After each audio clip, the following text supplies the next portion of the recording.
नमस्कार. जान्हवीज किचनमध्ये आज आपण बघणार आहोत उन्हाळ्यातलं रिफ्रेशिंग ड्रिंक कैरीचं पन्हं कसं बनवायचं ते. वेळ न घालवता लगेच बघूया त्याची रेसिपी. सर्वप्रथम साहित्य बघूया. साहित्यामध्ये एक मध्यम आकाराची कैरी, तिच्या वजनाच्या दुप्पट गूळ आणि 1 चमचा मीठ. सर्वप्रथम आपण गॅस ऑन करायचा. गॅसवर एक मध्यम आकाराचं पातेलं घेऊन त्यामध्ये पाणी ओतायचं. पाणी थोडंसं गरम व्हायला लागलं की मग त्याच्यामध्ये कैरी टाकायची आणि कैरी चांगली वाफेवर शिजवून घ्यायची, उकळवून घ्यायची. पातेल्यामध्ये जास्त वेळ लागतो, त्यामुळे तुम्ही कुकरला सुद्धा कैरी लावू शकता. आपल्या वरण भाताच्या कुकरमध्ये 3 ते 4 शिट्ट्यांमध्ये होऊन जातं.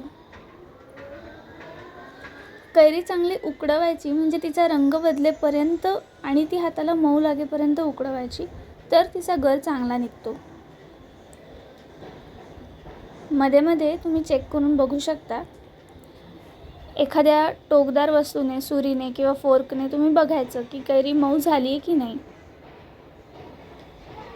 कुकरमध्ये 3-4 शिट्ट्यांमध्ये सहज होऊन जातं, किंवा राईस कुकरमध्ये सुद्धा 15 मिनटं ठेवलं तर कैरी चांगली मऊ पडते.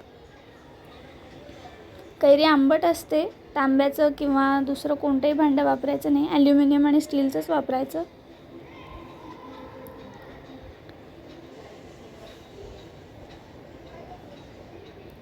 वीस ते 25 मिनटं झालेली आहेत. कैरीसुद्धा बऱ्यापैकी मऊ झाली आहे. आता आपण गॅस बंद करूया आणि कैरीला गार होण्यासाठी बाहेर काढूया. हाताला बघा, कैरी छानपैकी मऊ लागते. हाताने सुद्धा सालं निघतात जर खूप मऊ झाली असेल तर. आता आपण सुरीने तिची सालं वेगळी काढून घेऊया.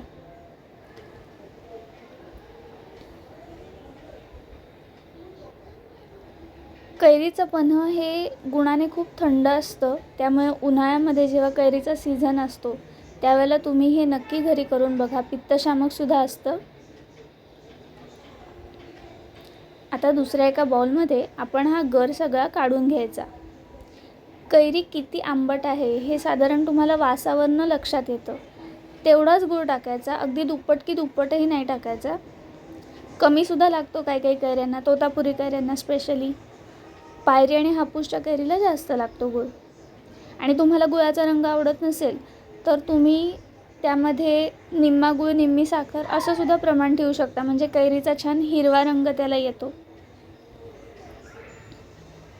आता आपण सर्व साल, कोय ह्याच्या आजूबाजूचा गर काढून घेतलेला आहे. पुरेसा स्मॅश करून त्याच्यामध्ये आता गूळ टाकूया. मी कैरीचा आंबटपणाचा अंदाज घेत गूळ टाकला आहे. आता गुळाचे खडे मोडून घ्यायचे. त्याला पाणी सुटायला लागतं, त्याच वेळेला कैरीमध्ये ते स्मॅश करायचं.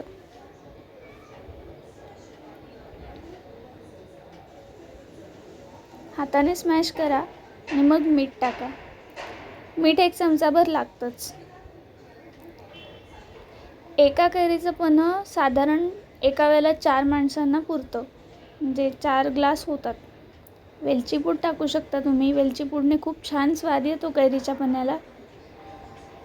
पुन्हा एकदा आपण ते मिक्स करून घेऊया. त्याला पाणी सुटलं आहे, गुठळ्या मोडल्या आहेत. आता मिक्सरला ते एकदा ब्लेंड करून घ्यायचं. ब्लेंड केलं की छान फाईन होतं.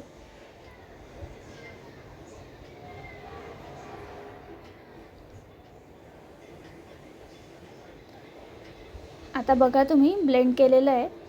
गूळ काळा असल्यामुळे छान गुळाचा रंग आलेला आहे कैरीच्या पन्ह्याला. ज्यांना आवडत नाही त्यांनी सफेद गूळ वापरा किंवा साखर वापरा.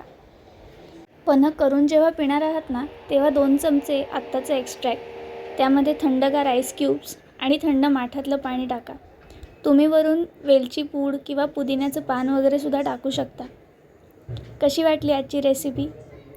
नक्की आम्हाला कमेंट बॉक्समध्ये सांगा. तुमच्या प्रतिक्रिया खूप महत्त्वाच्या आहेत. हा व्हिडिओ आवडला असेल तर व्हिडिओला नक्की लाईक करा आणि आमच्या चॅनलला सबस्क्राईब